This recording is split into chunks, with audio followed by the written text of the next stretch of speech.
MulTYversed.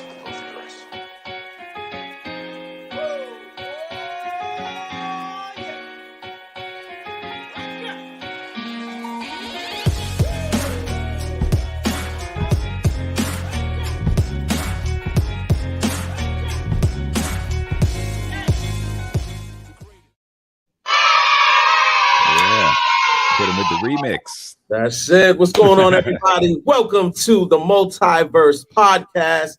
I am Bad Ty Bricks, here with Holly Noon, Mini Baby Grogu, and none other than Tyrone Thornhill. We are the MulTYversed podcast, and we are back for another week of great topics. Guys, I'm hoping everyone had a wonderful weekend. Everything has been going great in everyone's life. But I am not psychic, so I would love to hear what has or hasn't been going great. Holly, what has been going on? I know you were taking some trips. And I was. What's going on? Yeah, so I just came back from Charlotte, North Carolina, and Denver, Colorado. Literally, came home for 2 days, turned back around, traveled for work for Denver. So I got to try a lot of really great food in Denver. And I went to this place called Meow Wolf. So, basically, I think you need to be on something when you go there because the stuff is people were licking the walls. Gross. So, yeah. In a pandemic? Oh my God. I guess I don't know. But it's very sensory oriented. So it's bright lights, touching things, weird, creepy clowns. It was a very interesting experience. I'll say that. I thought Ty was really committed to this face he was making, but it looks like his screen froze. And I was like, man, he is holding this face. He hated that licking the wall thing. He is just mad. Licking the wall was and I was like, yeah, it was very interesting. That's crazy though. So you didn't lick the wall? No, I didn't lick the wall, but I watched other people lick the wall. And I was just like, I don't even know where it said it was flavored or anything of that nature. So Interesting. Yeah.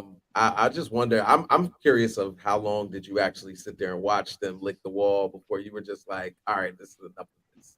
No, it's I was walking by and I was like, oh, he's licking the wall, I need to keep going. So I was like, this is we all been there before, right? Yeah. Keep licking the wall, keep walking. Oh wow. Well, sounds like you had a lot of fun and a lot of interesting things going on. Tyrone, you didn't go out of town, but you got some things going on, man. What's going on up there in New York City? Yeah, I took the microphone because I'm a rap to y'all. No, I'm just kidding. My family's been in town. My mom is actually here hanging with me tonight while my brother's out to dinner with his girlfriend. So mom is watching the behind the scenes version of MulTYversed today. This is a very exclusive view for people to get. So, maybe we'll do a raffle one day, see if we could offer this experience to somebody else. But mom's over here. Why don't you lean over here and see if we can see you a little bit. Is she in there? Oh, there's a. There she is. That's good enough. There she is. Yeah, we saw some of you. She exists. She does have a mom. Yeah. But you can say hi. Hi, how are you doing? Oh my God. Great. So happy to have mom. Great. Yeah, that's my mom, Jean. And she doesn't match today's topic very well. So I told her she got to stick in the background for today. Well, that's great, man. We're happy to have mom on the show, and just to meet her is awesome. So shout out to mom. But let's move on to Minnie, man. Minnie, what you got going on down there in Florida? Well, this weekend was I had planned to do not a damn thing at all, and then on Friday I got a call. I don't know where to host a show at this place called Porky's. I don't know if you ever heard of Porky's, or if you remember the movie Porky's, but it's a restaurant comedy club themed after the movie Porky's. So I show up, of course, as naive as I am, and did not realize it was good. By the way, before I say this, I love the place. It was great. All the people that were there were awesome. You did your job was to laugh. But when I walk in, let's say 155 people strong, all Caucasians to the Asians. Every TV in that place had Hitler on it because they were playing the Porky's movie. and it just happened to be the part with Hitler on it when I walk in. So it was the most uncomfortable shit I've been in my life when it comes to comedy. But it was great. The show went awesome. I mean, it was me, James Banks, which is Sean Banks, which is hilarious, and Ross Paget. So it was a good night. But yeah, that was weird. Well, that's dope, man. Keep going up, man. Keep doing big things, man. I love it. I Yeah. love hearing my people's doing their thing. I'm not gonna bore you guys with my weekend. I've been getting terrorized by children. This. There has to be some type of law or something against what's going on with my kids. They have just completely just lost their minds, and I don't know what to do. I'm about to trade them in. If there's a trade-in program, I'm about to do it because these two are just out of control, and I've never seen anything like it. I know my mom is probably at home right now saying you deserve everything you get. I put you. I no, nobody deserves this. Not my worst enemies. Nobody.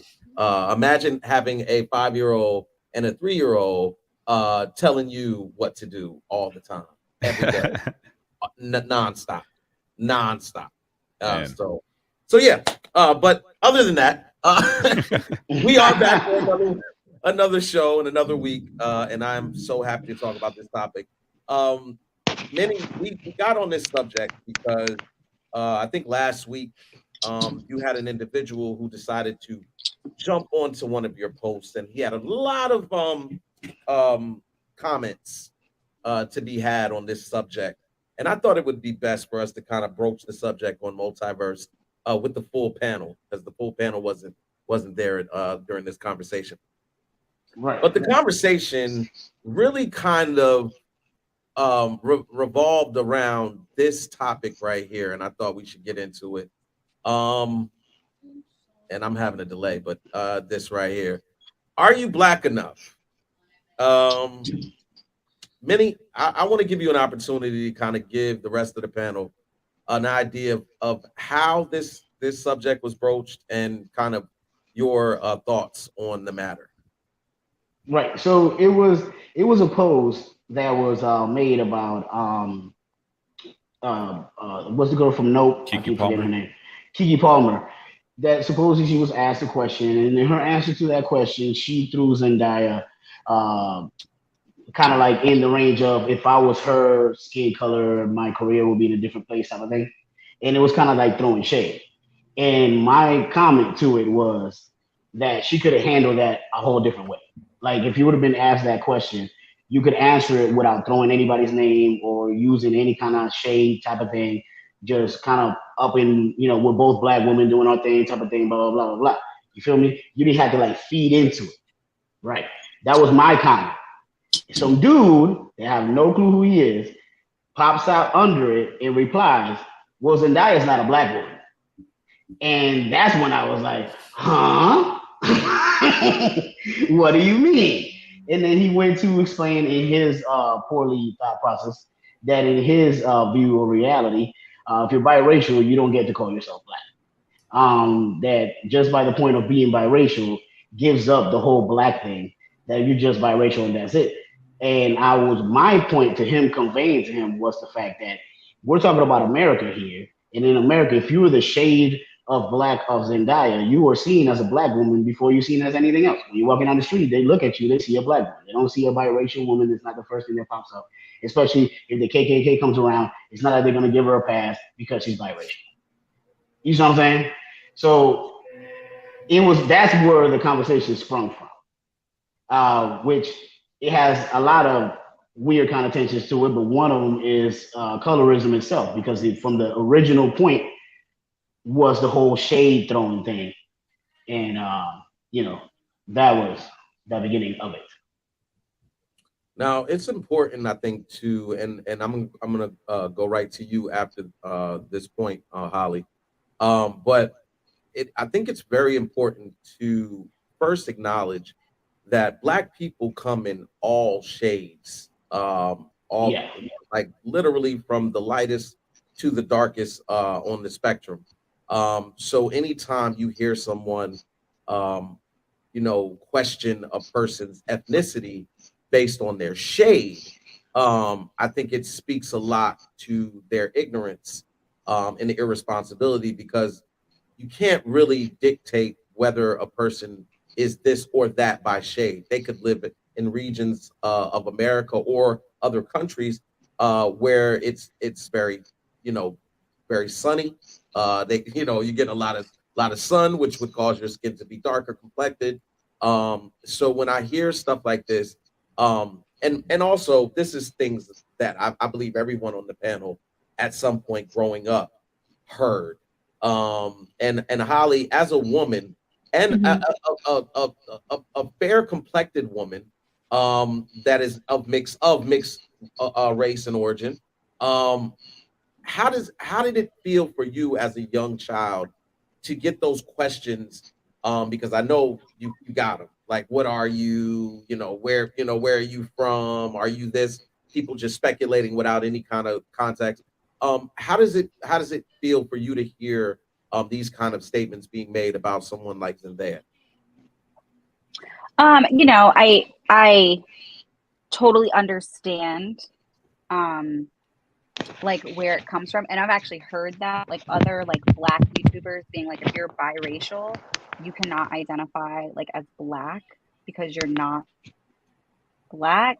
And then in my mind, I'm like, how so? If one of my biological parents is Black, like I don't understand. Like I don't understand the logic behind it, because it's like, so then what am I? So I'm a two or more races. Like I guess it doesn't. I don't understand the argument that's being made. I think, to me, like you said, I think it just goes to the colorism point, that we understand, because back in the day, white is right.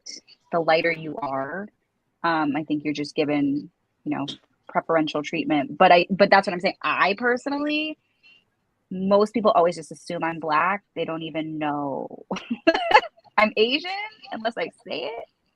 Most of the time, I'm just clumped in with the Black people because of the color of my skin.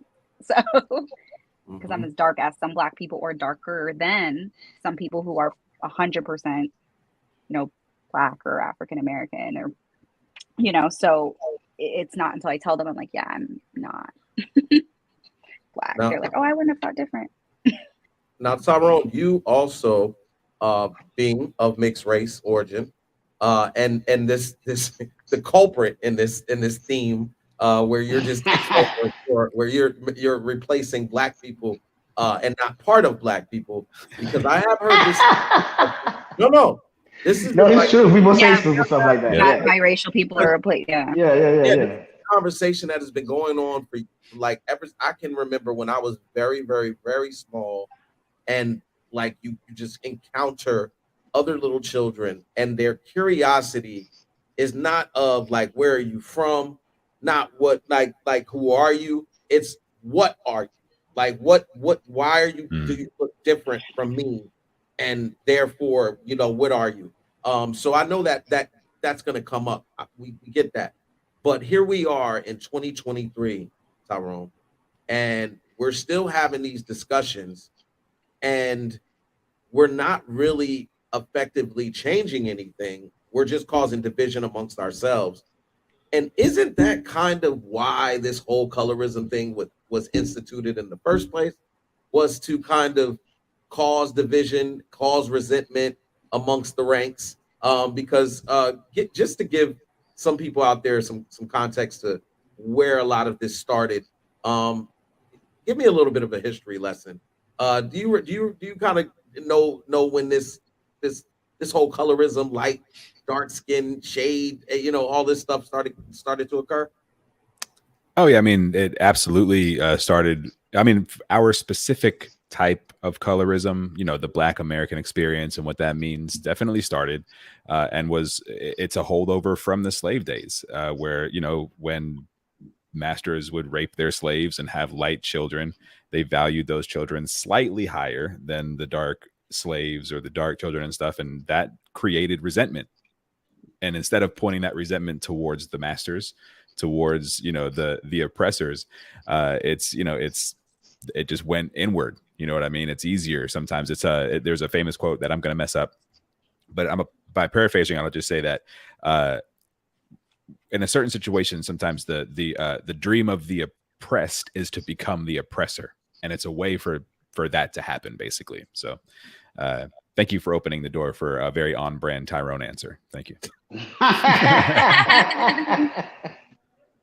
Now, Vinny, this is like Tyrone just alluded to. This is something that happened, throughout history, in the midst of slaves, in slavery, and this was something that was instituted, in the slave culture, by the slave masters, but interpreted differently by the slaves themselves. So instead of the resentment going towards the master, the resentment was then turned inward amongst the people that were already in the midst of being slaves.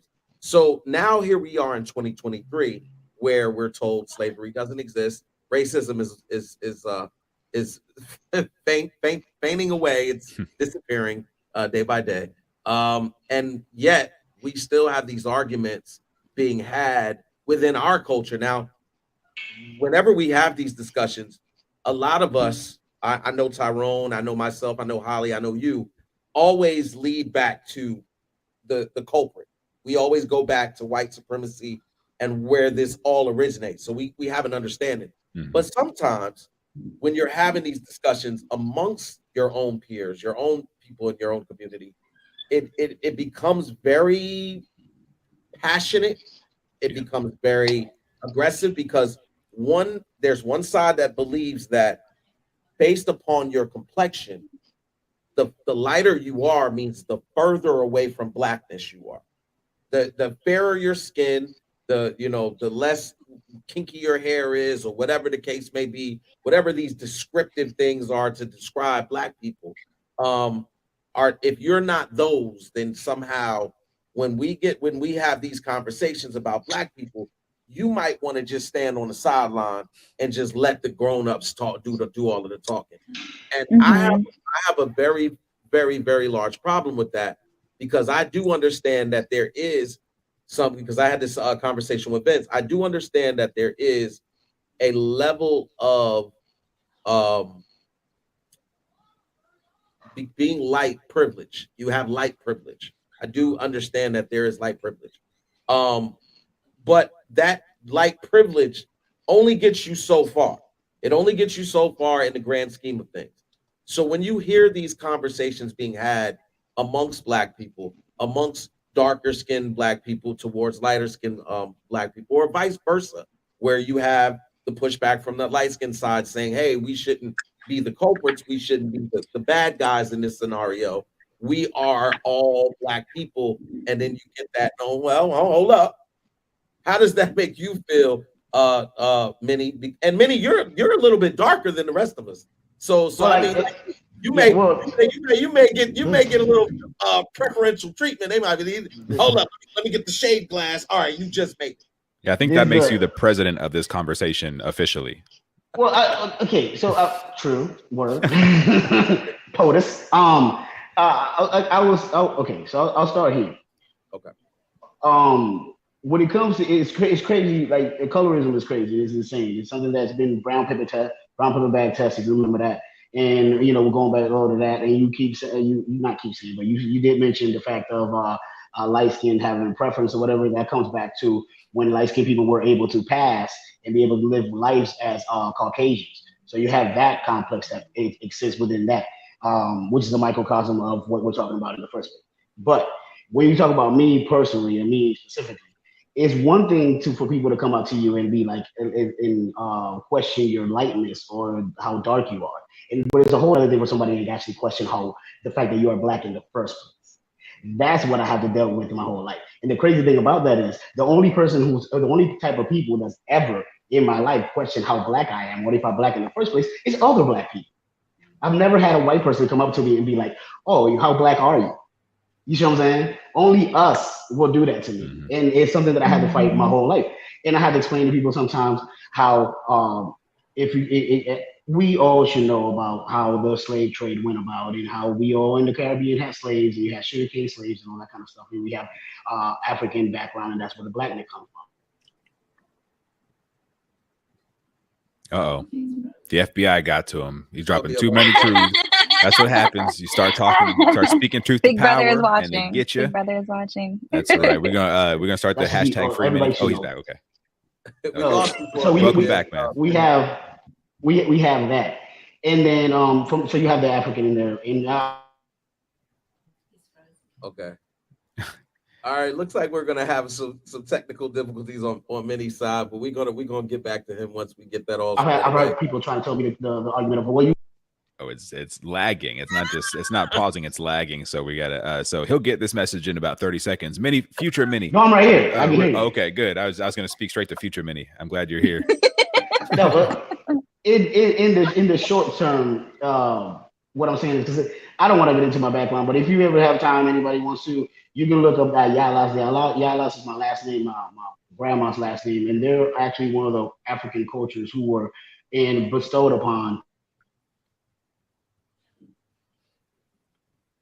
I wanted to hear the rest of that information. So, but we're gonna have to. Maybe we all should African. Hold on, Minnie. We're gonna ask you to go back just a little bit because we cut off some of it. So we learned that where your family was bestowed upon. Yes, that's where. Okay. So Ayala, which is Ayala, is the last name of my grandma.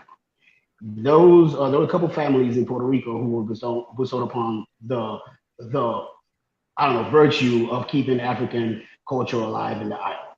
And those families were able to learn all the traditional dances and the traditional songs and the bomba, where we turned into bomba plena and stuff like that. My grandma's part of those families. So when people question my blackness, it's crazy to me. It's funny to me when I come from like the blackest of the blackest of the blackest. Because even though I'm biracial, I have a white dad. But when it comes to my mom's side of the family, like they're as pure as you can get. Sometimes I would even argue more than what you expect people on this side of the Western Hemisphere because of all the intermixing and all kinds of shit. They had to stay to their own because in Puerto Rico, the whole biracial shit wasn't really played with for too long. They were way more strict about catching somebody having sex or having children and stuff like that with their slaves. It wasn't as much as over here when the slave master would just have a bunch of babies and keep them in the house and all kind of stuff. They didn't play that. The Spanish were ruthless. They were racist, core racist, and they didn't even think that you were good enough to be in the house. So they had to intermix with themselves. So when you look at when you take the bloodline of a Puerto Rican person, if they have African background, it goes real high. We're talking about like 80s, 70s, it's crazy. And you do that over here, you got the 30s, the 40s, the 50s. So you can even, you know what I'm saying? So when people question my blackness, I'm like, do you even know what you're talking about? Like, there is no question of blackness. First of all, that's what we are. It wasn't something that we chose. That's who we are, and that's what we are. And the color black, first of all, we don't even call ourselves black. They call us that. So if you want to put that upon me, like the white man put that upon me, that's fine. But don't come at me and question how maybe the way that I act, maybe the things that I say might not be black enough to what your standard of black is. When I wasn't the one who picked that word for myself in the first place. I just happened to be it. Now, Holly, I was having a conversation with Vince, and when we were talking, one of the things that was brought up was really significant when you thought about it.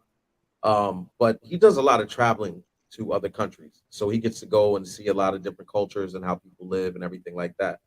And one of the things that we identified was that nowhere else in the world do people identify by color except in the United States. Everybody else identifies through nationality, not ethnicity. So if you're from Ghana, you know whatever Ghana is what you are. If you're from South Africa, you're South African. It's not like white or black, you're South African. Every place else in the world, Ireland, you name it, wherever you go, they identify by nationality. But it seems as though black people, since we were brought here, don't necessarily have that nationality or culture to identify with. We say we're Americans, but even when we preface American, we usually preface it with Black American, African American, anything other than just American, and that usually happens a lot with the United States. So, is this colorism problem that we're experiencing kind of an indication of the fact that we don't have a country to identify with as our own, and therefore we're so caught up in the shading and the actual spectrum of colors?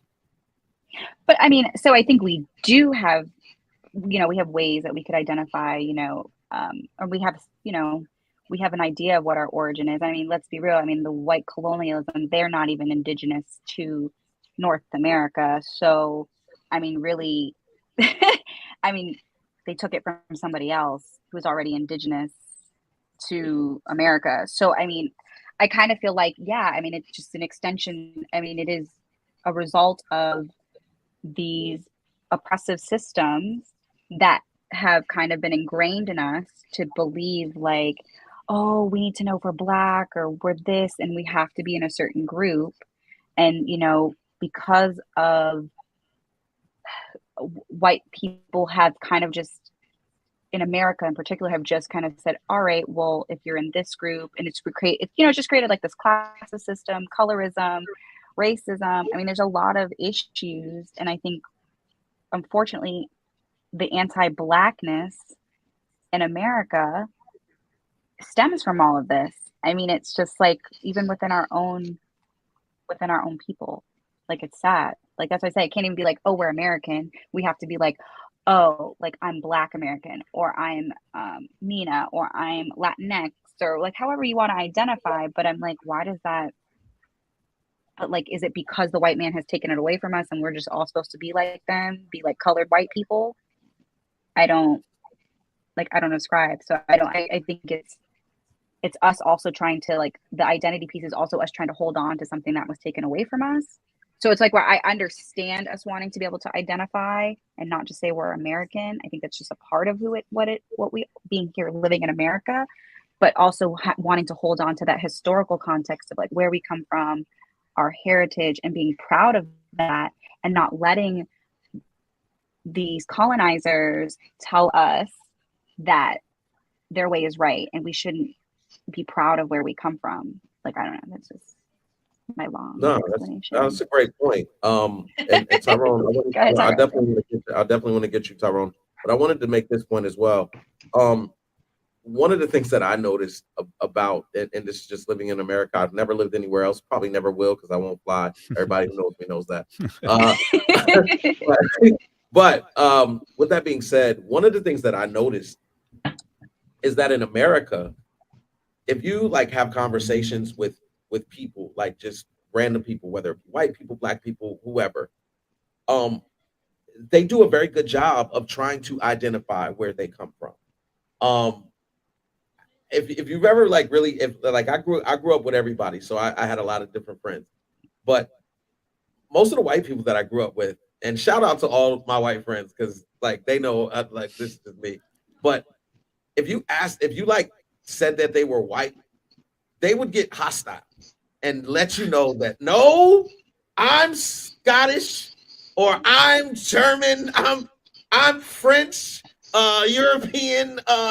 They would give you everything, but like that, like because it seems as though, like, and this is why I think this is such an important conversation, that when we start talking about Black and brown to identify us as people, we're the only ones that kind of are comfortable with that connotation being put to our name, like to describe us. That's it. That we're comfortable with being Black and brown people.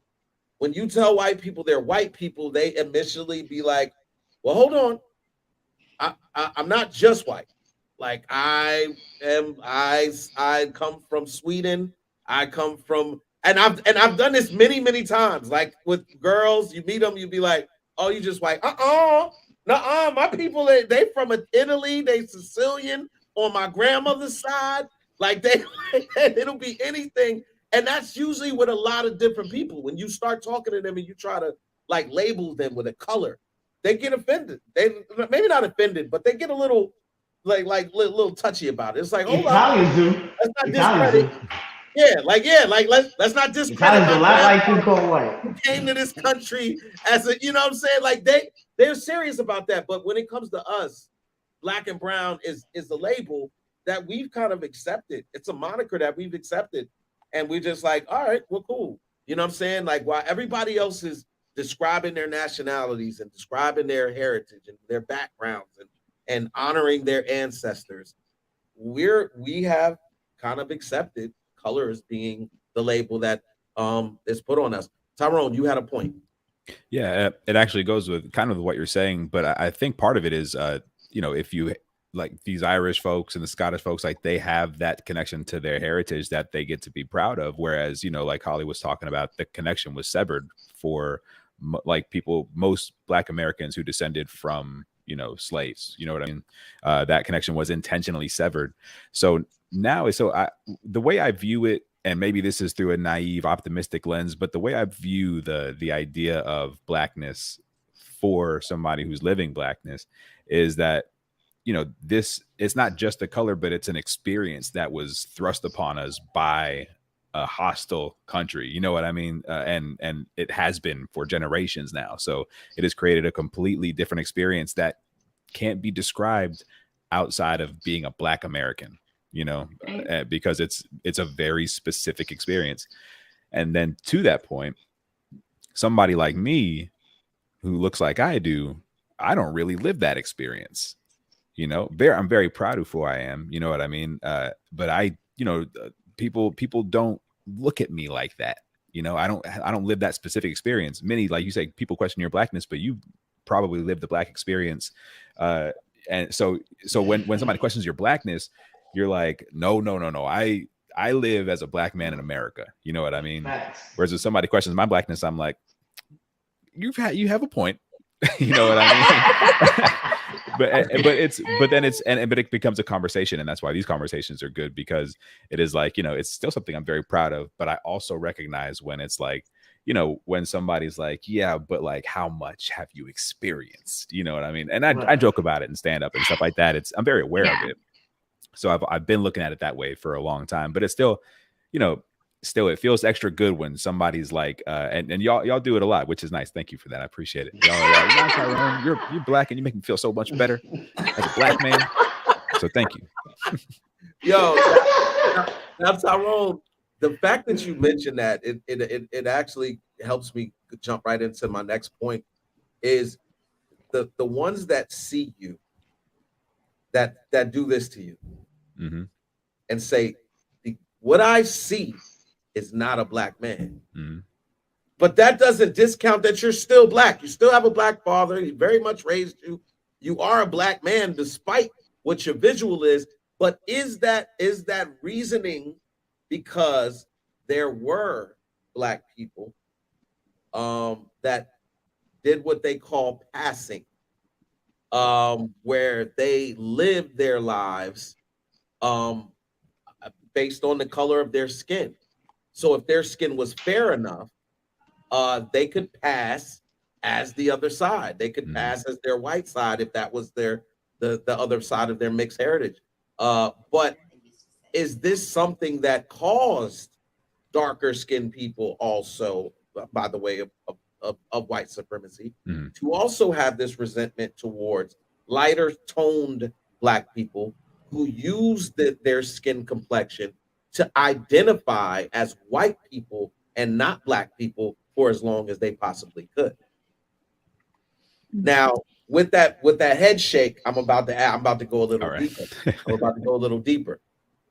Have you ever found yourself using your skin complexion to go outside of the box when it called for it? And this is you don't have to answer if you don't want to. Oh no, I'm putting you on the spot with this one. Oh no, I'm happy. Yeah, no, I'm absolutely happy to. I would say not intentionally, but I know that it has benefited me. You know what I mean? Like, it's not like I can pass for white. Let me go ahead and do this thing. You know, it's never felt like that. I've never felt like that, but I'm smart enough to be like, definitely I've gotten away with stuff maybe I wouldn't have if I were darker. You know what I mean? I would, or in this situation, I might have been treated differently had I been darker. So, you know, without a doubt, I've experienced that. Now, I got something to tell you guys, and I wish he was here because but it's cool, Benny. Love you anyway. But after talking to him, he just came back from Ghana. One of the things that he mentioned that I thought was like it was so telling. And I've never been in this predicament and probably never will, but he said when he got to Ghana and he got out there in the city of Ghana, where you can imagine it's Ghana, so you're seeing nothing but black people. He said for a moment he was scared. It threw him off because he'd never seen anything like this, where the streets are just filled with black people. Like the minority in that situation would be a white person. A white person would stick out like a sore thumb in Ghana where he was, as opposed to what he's used to, what he's been conditioned to see in the Americas, which is totally different from this outlook. And I thought that was very, very telling, because a lot of people don't realize when they sit there and they're like, oh, you know, Africa, you know, that's the motherland and everything like that. You don't realize that when you go back to the motherland, you are still a foreigner in this country. You're like, this land is still a foreign land to you. All the culture, everything, you have no idea what you're about to experience, and then you step into it, and it's a rude awakening. And I mean, just many when you think about an experience like that, especially as you know, for us who feel as though we're somewhat conscious of our blackness, and we're conscious black people, that when you never would think that when you go to Africa, you would feel like a stranger and feel a level of just like a level of fear. You know, like could you imagine that? Like stepping out and just seeing. Of course, it's gonna be a mind-blowing experience, because this is like what we all envision when we start thinking about, you know, having a country of us, and having, you know, the love and the connection and all of the things that connect to the culture. But could you imagine stepping out into a situation like this where so many black people that it overwhelms you? Yeah, of course. I mean, that's because of the way we've been conditioned first. It's not any of this doing. You know what I mean? Like that initial shock. I can't speak. That initial shock that he felt was years of conditioning of thinking that you are less than, or you are the minority, when in fact you were actually the majority when in fact. So that was just, you know, all those years of walking around thinking, oh my God, there's only three of us in this room, going away. Because you know how we are. No matter where we go, the first thing we pick out is exits and any other black person in the room. That's what we do. They no matter what shade or come back you come from, that's what we do. So imagine walking into a room and now you got to pick up one of the white people. Wait a minute. So years of that condition, it will do that to you. So I don't blame him, or I don't even feel. I feel like that might be a natural response to anyone who might jump into something like that. And all right off the bat, you're presented with that type. You know what I mean? Initially, but I'll say this: ask him whenever you have a conversation with him, how free did he feel after that? After that feeling went away, how free did he feel? Well, you know free. We actually did talk about that. The way that Ghana is set up, from what he said, was it had a lot of checkpoints, like and more like checkpoints like than normal. Like, so he said he saw like 20 checkpoints in like a 5-minute span. So like there was like 4 miles here, checkpoint. Armed guards with military rifles. You know, like if they felt anything was funny, they'd make you step out the car. So the experience was different, because from my understanding, Ghana is a country that is trying to clean up, I guess, its image, and as far as like they had guerrilla warfare, a lot of other stuff going on out there. So although in I mean, you've seen some of Vince's videos. The settings, the landscapes are absolutely gorgeous, but it's like you step outside of that that structure, you might not make it. You know what I mean? Like it's like that. It's reality really staring you in the face. So like that, yeah. There's definitely some culture shocks in regards to that. Holly, you had something. Yeah. So when I went to Jamaica, which is over 90% Black, that's how people identify. I mean, that was very interesting to observe. Like when everybody waits on you, you drive any place, everybody's Black. And so seeing like white tourists almost like be overwhelmed because it's like for me getting off the plane and I paid for like some concierge service to like bypass uh you know It's bougie. Yes, we know. Hashtag Go humble ahead. yeah, I brag. pay, yeah, just Yeah. but you should pay for it. It's worth it. The $30 is worth it. But the guy was like, "Hey, what's up, girl?" And like it was just different, like interacting with Black people because it's like that's who they interact with on a date. And he was like, "Oh, are you from the Caribbean?" I was like, "No, but okay." Like, but that's what I'm saying. It's much different how we interact. And I felt like almost like being there where you're like around everybody who's like you. It's like I don't know. To me, it was kind of refreshing. And then seeing these white people just almost have to be like, "Wow," because in Jamaica, it's not really a racism thing; it's a classism issue or colorism, and they deal with those kind of things. But like it was very interesting to see like white people being like, wow, everybody that they turn to speak to a manager, oh, they're Black. Can I speak to the owner? Oh, he's Black. Like it's like it's just different. So I would say like Jamaica is also a good example of I just the visual of like somebody trying to speak to the manager level. It's like a video game boss level sort of thing. Like I just can't wait for them to get to the final like Black person in charge that just destroys them.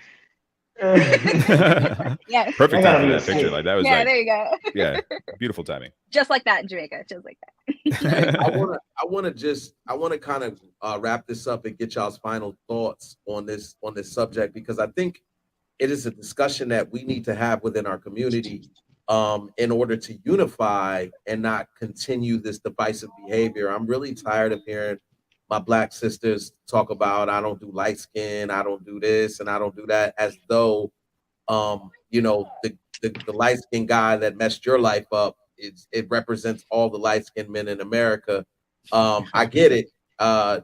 There's a lot of stuff that goes along with that. The ideas that light skinned men and women, we think we're all that, and I've heard all of these different things, but truth be told, anybody who doesn't think they're all that needs to check themselves. You should always be your very biggest fan. It's called self-esteem, guys. If you have it, you can feel good about yourself without hurting anybody else's feelings. And that's something we have to kind of address. And I don't think it really matters what complexion you are. It speaks to the character of the person. But I would like to kind of hear your final thoughts. We'll go around the board. We'll start with you, Holly, on just the colorism within the Black community and maybe what we can do to kind of have these conversations more. Man. So what I think is that I think people have to be need to understand the history first. And I think having a perspective on that, I think would give insight to that. To say someone who is of mixed race, like are Black and white or Black and Asian or whatever the case, isn't Black is like it's a confusing statement to say when it comes to identity and how people identify. And so I think for me, it's just like for people to really understand the historical context that a lot of people don't really know where they come from. And when you might say, oh, Africa, but I mean, where in Africa? Do you know what tribe you're from? Do you know the village, like the history about your people? And so I just wish, I think if people would really go back and like study history, sociology, psychology, a bunch of the other social sciences, I think it would allow us to have these conversations in a more productive manner because there's more context versus people just being like, oh, you're light skinned, you don't understand. And it's like, no, trust me, actually I do. Yeah, that's all I can say, just more from an educational aspect. You can't have really productive conversations if you don't know what you're talking about. That's right. That's right. Great points. Facebook user, I just wanted to address this really quick. You're right. There's a lot of truth about how colorism affects the level of privilege within the Black community. The problem is very deep, deeper than just the Black community. That is so spot on. The issue, however, is in order for us to effectively make change, we have to start where we can start, which is within our communities first, and then kind of look outwardly. The rest of the stuff, we know where this originates from. The problem is now addressing it within our community, and so that we can operate in a unified front mentality, as opposed to resenting one side over the other, one feeling like one is better than the other. Can someone define light skin? What is the standard, like, on a makeup scale? Like, I don't understand when people say all y'all are light skin. Like, I hate that comment, because in my mind I'm like, what is that? I don't understand. Like, what is the shade? What is the shade? We're starting at caramel is too light. Like, I don't understand the comment. Like, no, I'm really trying to understand when people say y'all light, because honestly, in a lot of, when people see me with other Black, like, okay, I can say like, all right, there's this, but in most cases, like, I'm not like like, if we sit it from makeup, from a woman's perspective, I'm literally like sometimes 4 to like 3 shades from the darkest color in the makeup set. And if there's only 10, the fact that I'm 3 shades from the darkest, and it's like, in my mind, I'm like, that's why I say I always want to know when people say y'all are light skin, like, what is the baseline of that color? And I think that's the part, like, when I see people make these comments, it's not to understand that there is light skin privilege, pretty privilege. You know, I understand that, but I think when people say y'all are light skin, like, can you please tell me what shade that is, so I understand like what we're basing this off of? Like, well, sorry, that's no. That's a fair argument, a fair statement. I would say to whoever made that statement, that let's get off of the shading, let's get off of that and get off the color, because again, this is nothing. This in no way effectively helps us to succeed. But what it does do is it allows the culprit to continue to win. And that's the part that we need to really discuss, is that part of the argument. Now, granted, everything else that you're saying, if you're talking about the things that are perpetuated in society, the jobs that are being given to certain people, the exclusion of certain other people's, and I'll make it even clearer, the exclusion of darker versions of Black people from parts and movies, from overall just everything when it comes to that, this dynamic of splitting up the Black narrative and the Black family dynamic. I get all of those things, but these are all culprits and extensions of white supremacy. Let's make sure we, every time we think about throwing stones at each other, let's throw stones where they go. You get what I'm saying? Like that. Let's not get caught up on all this y'all light skin, because listen, I don't look at myself as no light skin. I look at myself as Black. And I think it's very ignorant when us as Black people, we get caught up in tones and shades when we're all from the same. We're all dealing with. Don't think just because I don't deal with racism every day, I don't deal with racism. Come on, like that's just out of the ordinary. Go ahead, Tom. Well, and I would say to this commenter that if I hope you've been with us the whole time, because it's been a great conversation, and we have been agreeing with you this entire time. None of this is to say that what you're saying is wrong, and that's the thing. Like, we've been agreeing with you the entire time, but what we're talking to is the part of us that has been kind of beat into us and learned over generations of trauma, and also the stuff that the part of you that makes you turn that towards us is what we're talking about. We want to take that turn and turn it towards the source of the problem, because colorism doesn't exist without racism. Without racism, there is no different lived experience. There is no one person getting privilege because they're lighter. So what we're saying is that, yes, colorism exists, but it's because of racism. Yes. And to this Facebook user, you're right. We do need the other side of this coin for this conversation. And if you are that other side of the coin, please reach out, join us, come up here, speak on it. We afford the opportunity to hear both sides. I don't ever want to appear like I'm just one-sided, because I'm not. And we're not, furthermore. Absolutely. But again, this is more about unifying our culture, unifying us, than dividing us. So like that's why we want to make sure the focus is where it needs to be, and not on us continuing to tear each other down about who's better or who thinks this or that, because that ain't what we about over here. So with that being said, I want to go ahead and slide on to Tyrone really quick and get your final thoughts on this. Oh yeah, actually, I'll just make the last thing so I'll just sum it up with colorism doesn't exist without racism. So that's the problem, and that's where we could fix it. Facts. I wake up color is warm tan. All right. Same. No, I'm just kidding. Mine's caramel golden. Go ahead, Minnie. I'll say this. Even though I love jokes like calling Bad Ty Elder Beige, and calling Tyrone I'll be sure he's black when I see his birth certificate. Even though I love jokes like that, when you talk about light skin and stuff like that, that's what my final thought was anyway. So thank you for bringing that up, because that's my point to begin with. Like, I started from the beginning. The only people that ever question my blackness are black people. If the KKK walk in this room right now, we're all saying that we're all going. Let's start off with that. Second of all, you just to that person specifically. I know you don't want me to echo people, but I'm sorry, you did it to yourself. The only person, the first time I ever heard the N-word in my life, I was 10 years old. It was the first time in Florida. I didn't even speak a lick of English, and an old lady who I didn't open the door for said, "You N-words think you're better than us." I had to go to my mom and ask her what that meant. So if I was dark enough that day for that white lady to call me an N-word, I'm not dark enough today. That's what I'm saying. You can't talk about the black experience and call me light-skinned when I live the black experience every day like you do.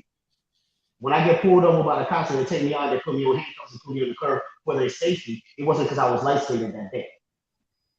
So I need you to understand the kind of stuff that you say when you say things like that. Yeah, we need the other coin, but don't dare question folks' blackness level on their light-skinnedness level, because you don't understand that we all live the black experience every day, regardless of how light we are. That's just life.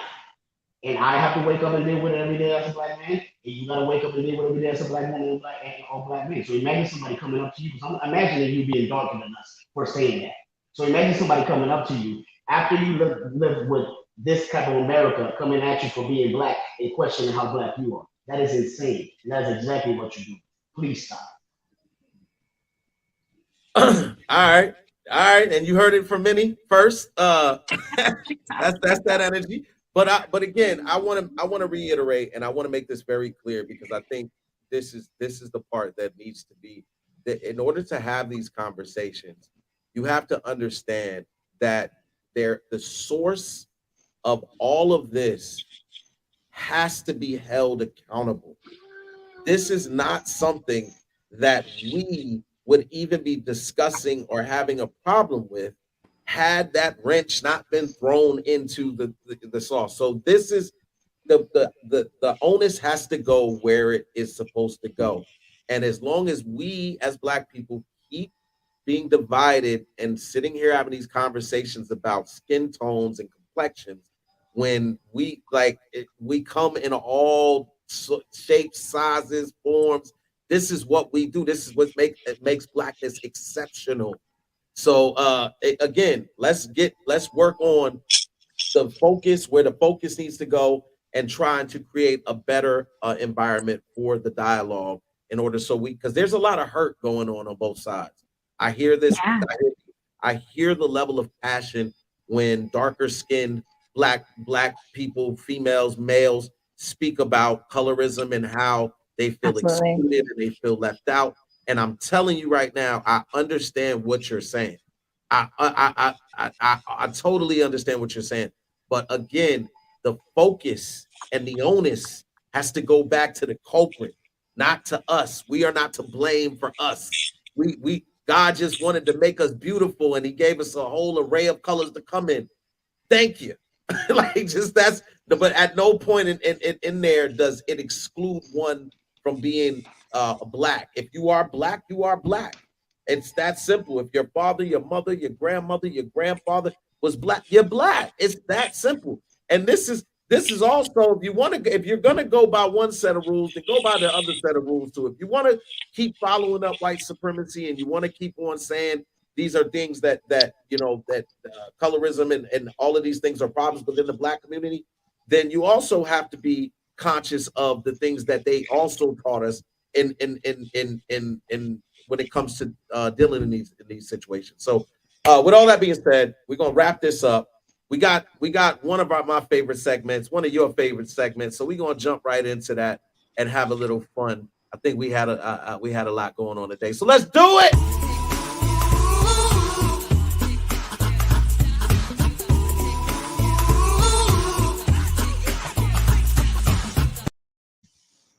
Okay, guys, I don't know what order these videos are in, but let's go to the first one.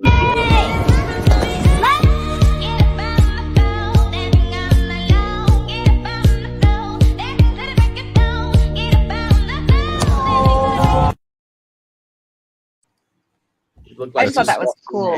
That's a superhero, right? No. That's the X-Men. Is that an X-Men? So, yeah, they call him Momo Skywalker. So I guess we'll work on the name, but like that's a cool clip though. Yeah, I thought that was pretty cool. Okay, this is a food idea that I saw and I thought was kind of cool. I'm addicted and I just can't get enough. I'm addicted, like DJ Love, addicted. I'm addicted.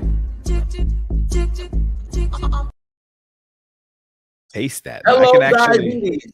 yeah, I could actually taste that for some reason. Like that flavor. Pies have a distinct taste. Yeah. That's, I know exactly what that tastes like. Never put it in my mouth before. That looked delicious, but I could see diabetes in my future after something like that. Gotcha. For sure. Okay. Oh, this is a throwback. I love this singer, so I'm gonna just share. I think you're truly something special. Just what my dreams are really made of. Let's stay together, you and me, boy. 'Cause there's no one like you around. Oh, baby, I like what you've done to me. I can't really explain it. I'm so into you. Shout out to Tamia. Okay. Still great. All right. This is the only time I've ever been like, thank you for that TikTok, Holly. There's a I I know we like our old R&B stuff. Right. Like, and I came across it. I was like, she like has no wrinkles on her face, and she sounds amazing. She sounds fantastic. Yeah. Oh my God. Tamia's got to be like 50 years old, and she looks gorgeous. Oh my God. Yeah. Okay.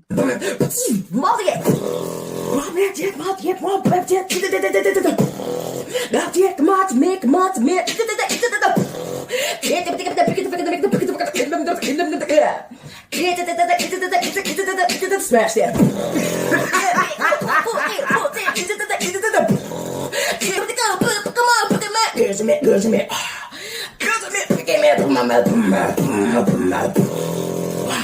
For God I live, for God I die.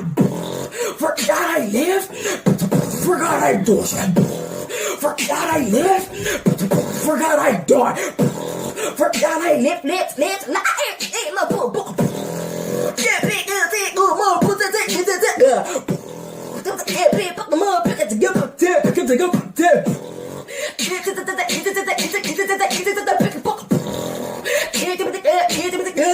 this is no battle. Okay. You ever seen the dad response? Yeah, his dad. They have like battles where the dad will respond now to her after she did that. So just putting. All right, Bismarcky. Fire. It's fire. Yeah, no, it's really good. Like like when I see his daughter do it, I'm like, oh, I see where she gets it. Yeah, I was like, yep. I didn't know it was a father and daughter until I saw that part. I was like, oh, so that's Yeah, why you that's get part of it. Yeah, okay. Next one. Let's see.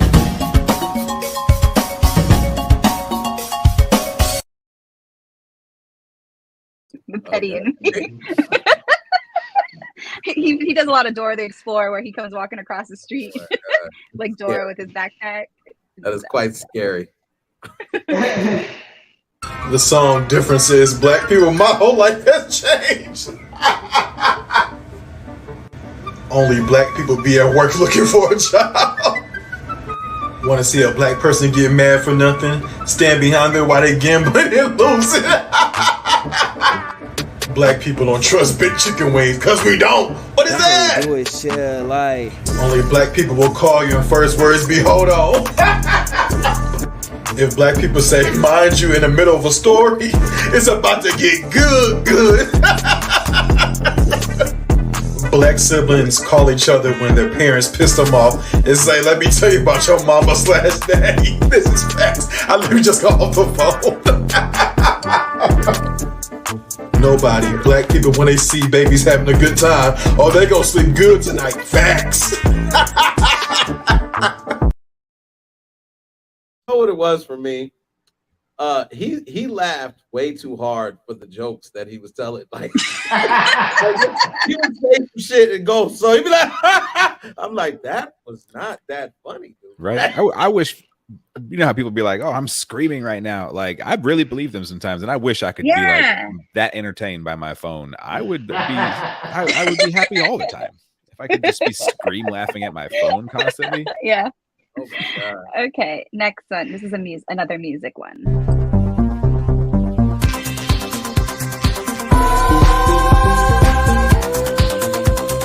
You won't break my soul. You've got to show me love.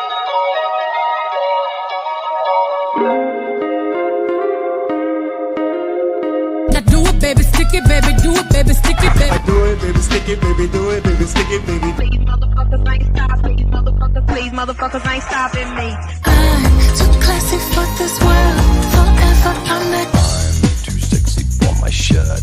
Too sexy for my shirt. Ooh la la, I wanna go with no. Ooh la la la. We was on stop mode, got phones, post on page Vogue, no. All right. There was some controversy around that Khalees and the milkshake, and she took it out of her song since then. Yeah. So. Yeah. Last one. Creativity. Lack of Yeah. Sampling is the future. It's hot.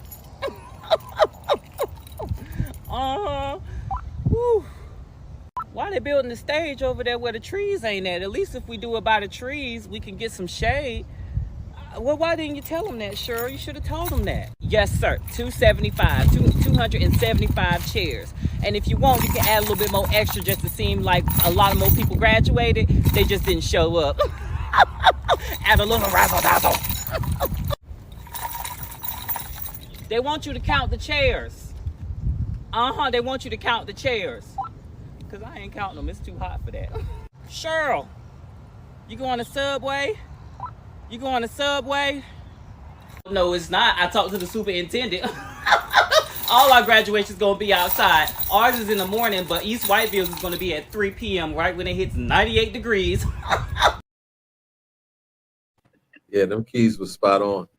No, the keys and the way they be talking to people. There must be like a lot of school administrators on TikTok, because I know that person's very, very popular, but that's some very like specific stuff. I'm like, I don't know if I've ever had this experience before. I can't relate. No, I think it's like, for me, it's the keys. Like when he does those, like they always have like the whole, like the keys that open all the doors in the school, and you're like, why do they have so many darn keys? That's as soon as I saw that. Usually have them hanging around their neck.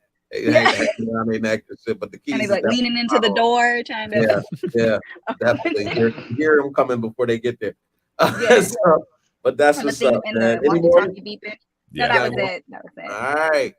And that wraps up another week of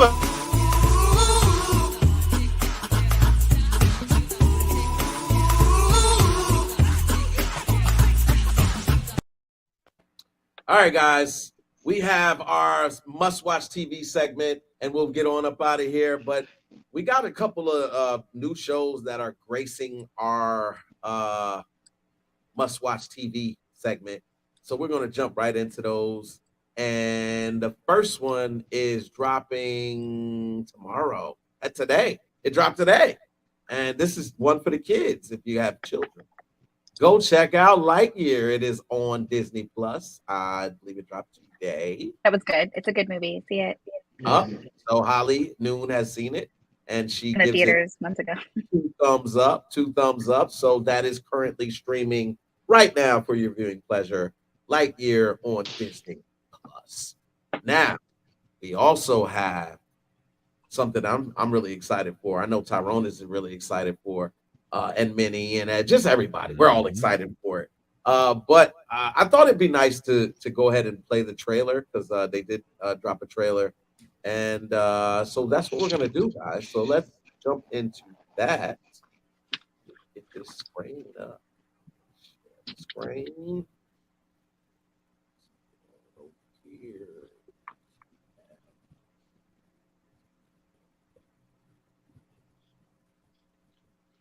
Do not adjust your TV sets. Do not. Oh yeah, we still here. All right, here we go. Let's do it.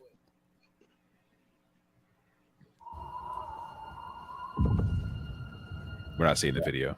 We're not seeing it at all. At all? Nope. This is show business. Says it. Sucks. They have blocked you. Look. There it is. Yeah. To steal from the Empire. You just won't let me alone. They're so proud of themselves. So fat and satisfied. They can't imagine. That's someone like me would ever get inside their house. Yes, Senator. The Empire is choking us so slowly. We're starting not to notice. What I'm asking is this. Wouldn't you rather give it all to something real?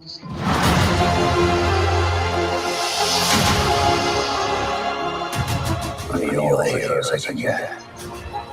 For the greater good. Call it what you will. Let's call it war. There's fermenting out there, son. Pockets of fermenting. You're in my net. Are you a fish? Or are you thieves? You're sleeping. I'm not sleeping. I'm just been hiding for too long.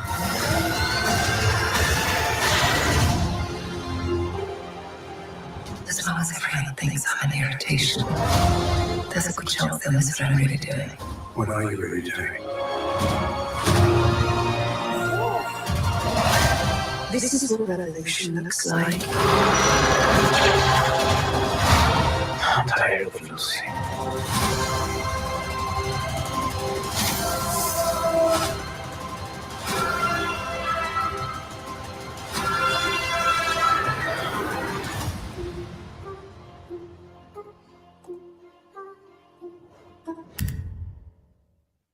All right. Nice. Okay. So you excited? Yeah, that looks great. I love a 3-episode premiere. Yay! I think we're gonna have a good. We're gonna have a good little stretch for Star Wars coming up between that and Mandalorian season 3 coming soon. Like we're gonna have a good stretch.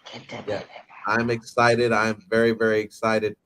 We saw some familiar faces in that one too, right? I thought my man was dead. I thought all of this takes place before Rogue One. Okay, so this is before. All right, I was about to say now. Hold up. All right, everybody died. Well, cool. Yeah, I'm so excited this, for that. this would be like during the rise of the Empire after Revenge of the Sith, and it would be like during that time. Okay. All right. Cool. Sorry, I'm doing new Blurred Order stuff over here in the multiverse. All good, I can't man. help it. I'm excited for it, man. So I can't wait for that to drop. That'll be something that everybody can keep their eyes open for and be on the lookout for Andor. Also, this one will be dropping next week, guys. I Am Groot. I Am Groot drops next week. Next weekend, I believe, the 12th or something like that, 10th or 12th. The 10th, I think. Yeah, 10th or the 12th. So we will be back into Marvel.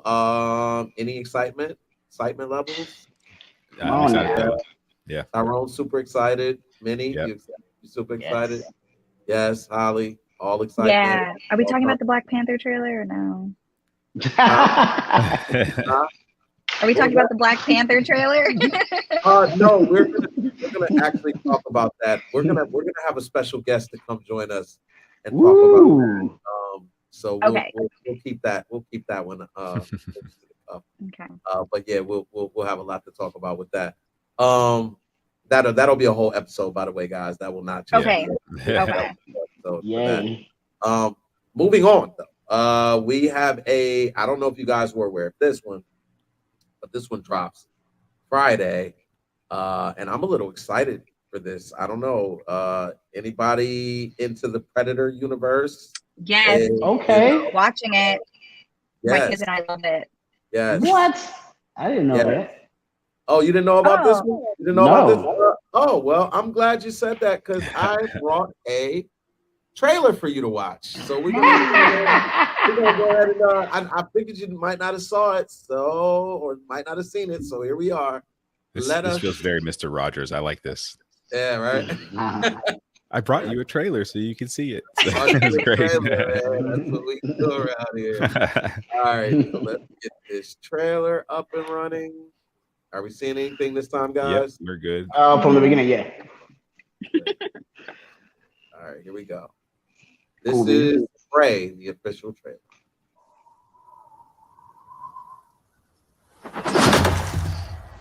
Why do you want the hunt?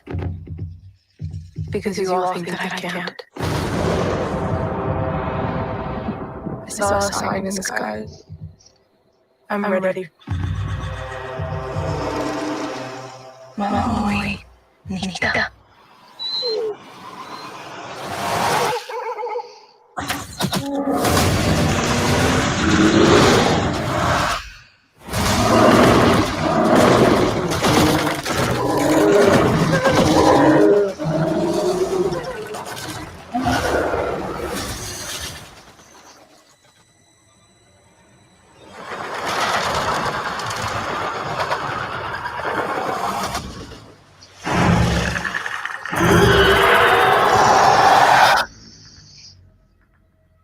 There's something else. I'm trying to let you. You can't. I'm trying to protect you. Protect me from what?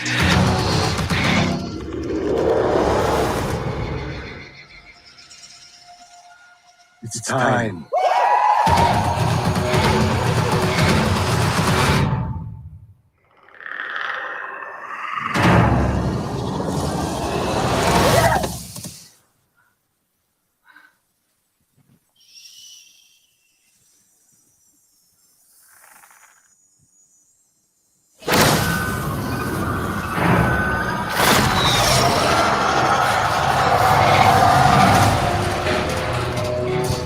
He knows how to hunt. I know how to survive.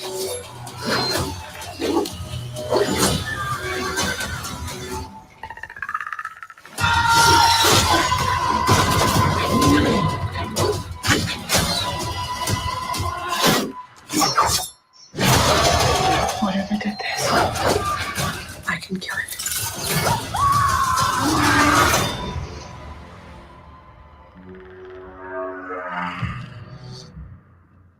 Wow, good for them. That movie looks good. Like, doesn't that it? actually looks really good. I love that they're going back to Predator being more of a horror movie than like a action movie. You know what I mean? That looks like a straight up horror sometimes, and that's great. Mm-hmm. So is a show or a movie? Is a movie? Oh, this is a movie. Yeah, it's a movie. It drops on Hulu this Friday. Okay. It's giving me like Predator, like the very first Predator, like in the jungle. It's giving me that that vibe where it was like, Yeah. oh, this is a scary movie. Exactly Mud what it back should be. vibes. That's awesome. Yeah. It's going to definitely be interesting. I personally don't like the dumbing down of the Predator when it comes to where they went to back now, because right now you're literally fighting the Predator with bows and arrows. And that makes it better. It may In my be. opinion. Well, we'll see. We'll see. We'll see. But I've definitely seen the Predator getting, that last Alien versus Predator movie and all of the kind of, stuff like that. You started getting more to the space side, and I was like, okay, well, maybe we'll see something, and they just kind of reverted all the way back to the beginning. So it's cool. We'll see. I'm excited for it nonetheless. But that drops August the 5th, which is Friday on Hulu. And last but not least, guys, we got one more.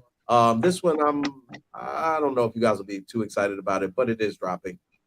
There is a movie called The Sandman, which will be dropping on August the 12th or the 11th. And this will be on Netflix. And I just wanted you guys to see this trailer if you have not seen this trailer and see what you guys think.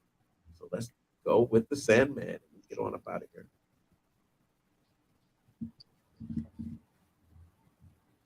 And here is The Sandman. We got the picture.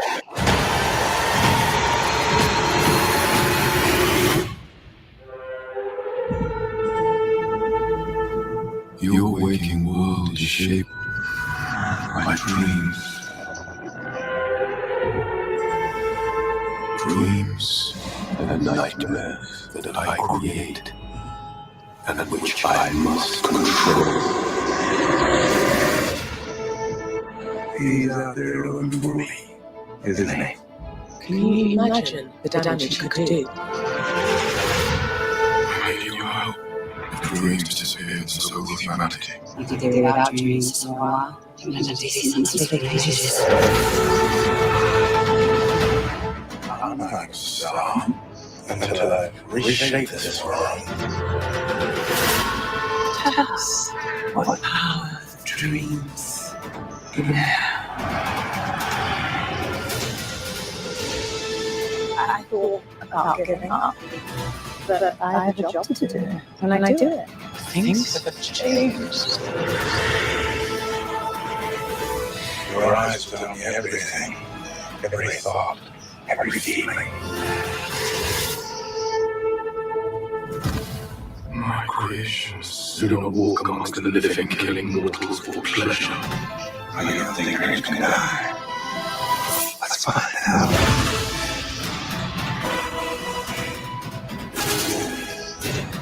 Nightmares do not belong in the waking world. Oh, turns out I fit right in. Dreams don't die.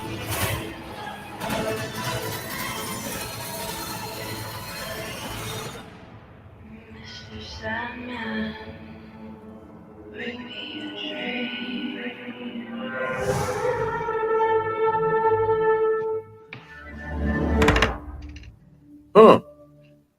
Well, that is The Sandman, guys. And apparently it says August 5th, which would be this Friday as well. So that will be for your viewing pleasure on Netflix. And that is all right, guys. That's all I got for Must Watch TV. Anything else that we maybe should be checking out, guys? Anything? That looks interesting. I got Sylvester Stallone has a trailer for a movie that's a superhero movie and it's fire. I can't remember the name of it, but look it up. It's Sylvester Stallone. It's a superhero movie, and it's gonna come out, I think, later this month, and it's actually fire. Like the trailer is fire. Okay. So that right there, that's the only thing I got. Oh, and if you like Stranger Things and you like your boy Argyle, he is a rapper. He has music videos on YouTube of him rapping. It's kind of fire too. That's comedy. It has nothing to do with movies, but I'm just saying. Okay. All right. All right. Anything else, guys? That's it. That's all we got. All right. Anything on the way out? Catch us next See you week. next week. Yeah. Thanks for hanging out. Yeah. All right. Well, there it is. Make sure you go check out So Please Understand. make sure you go check out a pod called TBD. Also, Financial Brio, our friends ATL and the Neighborhood Finance Guy.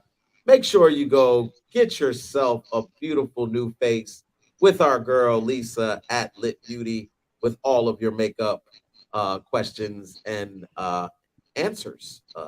So go check that out. Minnie, you got any shows coming up that anybody should know about? August 18th, I'll be in Tampa with Charlie Clips, legendary rapper Charlie Clips. Before that, I'll be filming on August 12th. I'll be filming Church, which is coming to you in Tubi and in I think it's Tivit TV. So and check out my Instagram and you'll see what I'm at. All right, cool. And if you are following us on YouTube, please make sure you hit that like button and that subscribe button if you like. And it will just help us grow, continue to bring the same content and much, much more. So if you are following us on Instagram or are not following us on Instagram, make sure you hit that follow button and subscribe to our Instagram page as well.